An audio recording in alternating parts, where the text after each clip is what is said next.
Hello there. It is good to have you here with me today. Pull up a chair and get comfortable.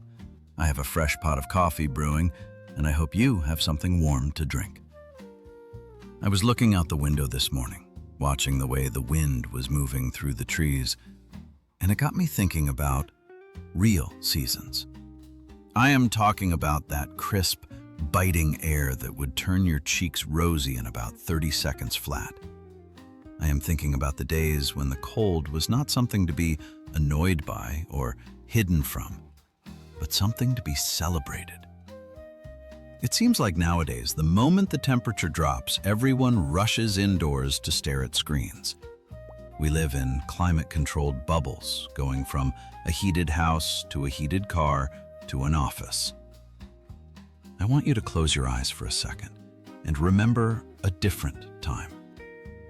Think about the sound of snow crunching under your boots and the smell of wet wool mittens drying on a radiator. There was a time when the world moved a little slower, and entertainment was not something you streamed from a cloud, but something you went out and created. It was physical, social, and beautiful. I found a wonderful piece of history today that I just have to share with you. It is going to take us back over 100 years to a time when elegance and fun went hand in hand. It comes from the pages of the Omaha Sunday Bee, specifically the magazine page, dated way back in 1915. Now, 1915 might seem like ancient history, but the spirit of what they were doing is something I know you will recognize. The headline reads, "Dancing on Ice Skates, the Latest." We are not just talking about a game of pickup hockey on a frozen pond here. This was a cultural phenomenon.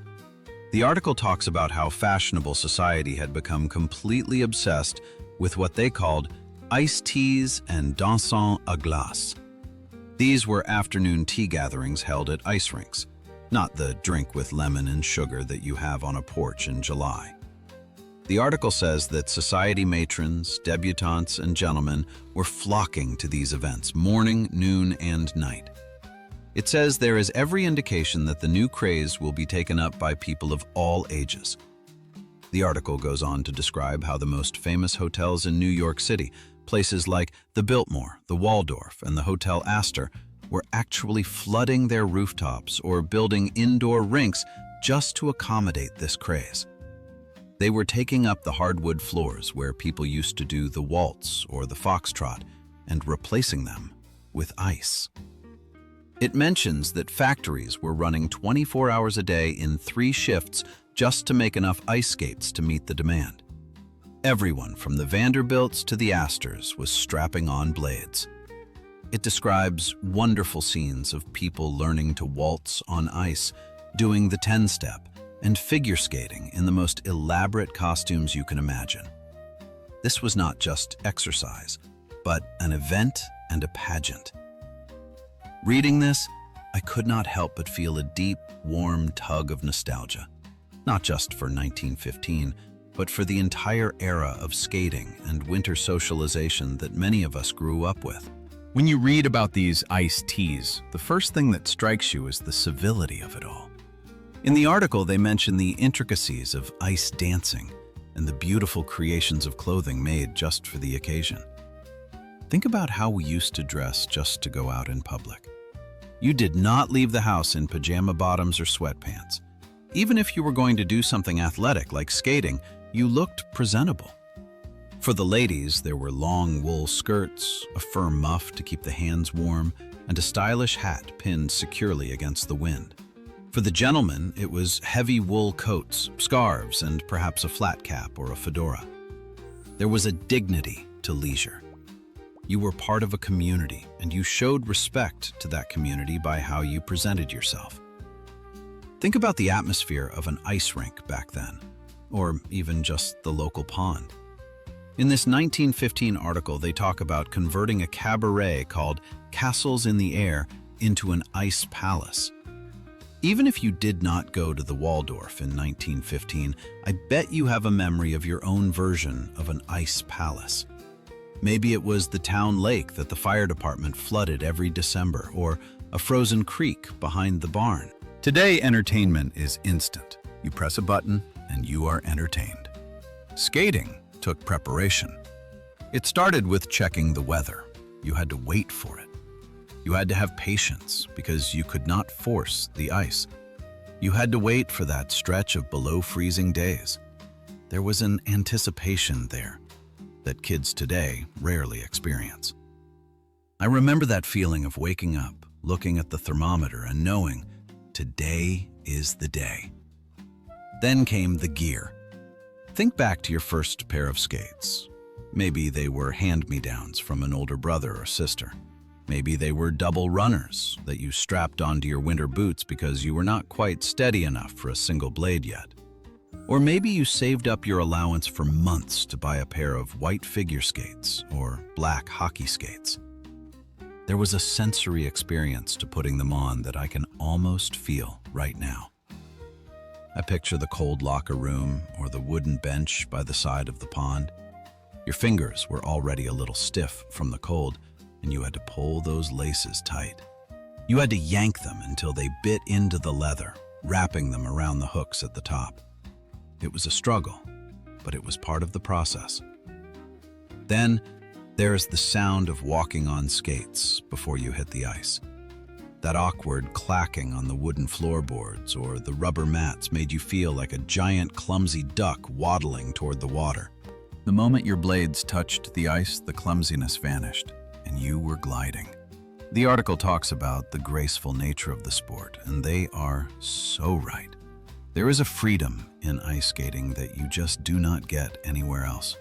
The wind in your face and the sound of the blade carving into the surface is rhythmic and hypnotic. The article mentions that people were learning the foxtrot and the waltz on ice. It reminds us that skating was inherently social rather than a solitary activity.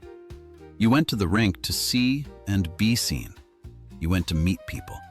In a world before text messaging and dating apps, this is how romance blossomed. Think about the couples skate.